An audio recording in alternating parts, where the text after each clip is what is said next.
How to save on a tight budget is not complicated at all. You just have to do it. Now the question is, how do you do it? The answer is simple. It requires the correct mindset and the correct strategy. Saving money is one of those things that isn't taught in schools but is critical to your future retirement. There are many reasons to save money. One of the most important reasons is the retirement crisis that baby boomers are currently facing. Right now, their biggest fear is outliving their savings. To make sure this does not happen to you, you have to take action and realize that no one is coming to save you. Often people ask, what if I can't afford to save? If you can't afford to save, then you can't afford not to save. Think about it. If you keep doing what you've always done, aren't you going to keep getting what you've always got? Let's say someone held a gun to the head of someone you love and told you to give him 10% of your paycheck for the next 20 years or he'll pull the trigger. Would you do it? I bet you would. Everyone can come up with the money right now if they needed it for an emergency. The main issue is paying their future selves because they don't seem real. We're wired to pick immediate gratification and choose today over tomorrow. So when it comes to saving money on a tight budget, you don't want to think of it as a sacrifice. Don't focus on the purchase you're not making today. Instead, focus on the returns that you'll get in the future. When it comes to saving on a tight budget, the key to success is to make a portion of your paycheck disappear into something like a retirement account before it hits your checking account. If you don't see the money, you won't be able to spend it. You will learn to reduce and adjust your spending accordingly. Reducing spending will allow you to save on a tight budget. In fact, it is the number one key strategy for those who want to achieve financial freedom.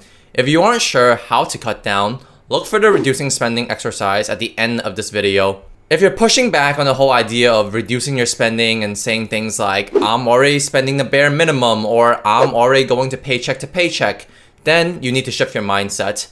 Everything in your life begins with your thoughts. If you buy into the disempowering self-talk that tells you this is how life is and I don't have any money to save, then you will find ways to make that your reality. Whatever you tell yourself over and over again with enough emotion behind it will become your reality.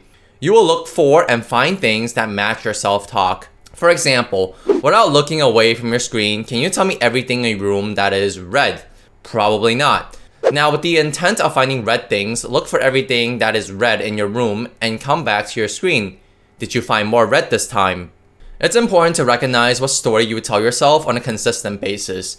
What do you go through life telling yourself, consciously and subconsciously? Do you ask yourself empowering questions like, how do I find more ways to save money? Or do you ask yourself disempowering questions like, why me, and play the victim card? If you change your self-talk, you will shift your focus and start to find ways to save money that you didn't see before.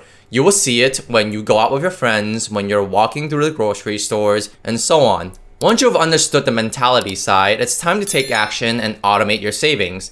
First, you have to decide what percentage of your income you will set aside for you and your family. This percentage is different for everyone, but most experts recommend at least 15 to 20%. You can always start small at 10% or even 5% and increase it by 1% every 3 months. This money doesn't go to Kate Spade, Gap, or a new ride. This money is something that you don't touch until your retirement. You want to put this money into an investment account and have it work for you. Once you decide what percentage you want to save, you want to automate it. You can either 1. Call your company's human resource department and ask them to deposit that percentage of your paycheck into your investment account, or 2. You can set up an automatic withdrawal from your checking account to your investment account. At this point, you might be wondering, what should I invest in? This topic will be covered in another video. However, you can't invest if you don't have any money. You won't have any money until you start saving. Now is the best time for saving. If you don't do it now, you won't do it later either. So go automate your savings after you finish watching. Some of you watching this might not be employed by a company. You might be working for yourself and feel like you have to put every single penny back into your business. How do you save then? What if you wake up tomorrow and the government introduces a new tax that makes you pay 15% of your income in taxes? You kick, you cry, yell, scream bloody murder, and you find a way to pay it. So think of this as a tax on yourself. The good thing about this tax is that it's going to benefit you and not the government. You can first set up a retirement account by visiting Charles Schwab or TD Ameritrade website.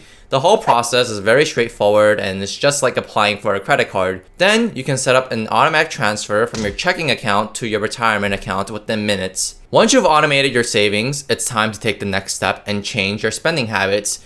This next step will make sure you don't go back and reverse what you did. You must change your habits in the mental and physical world.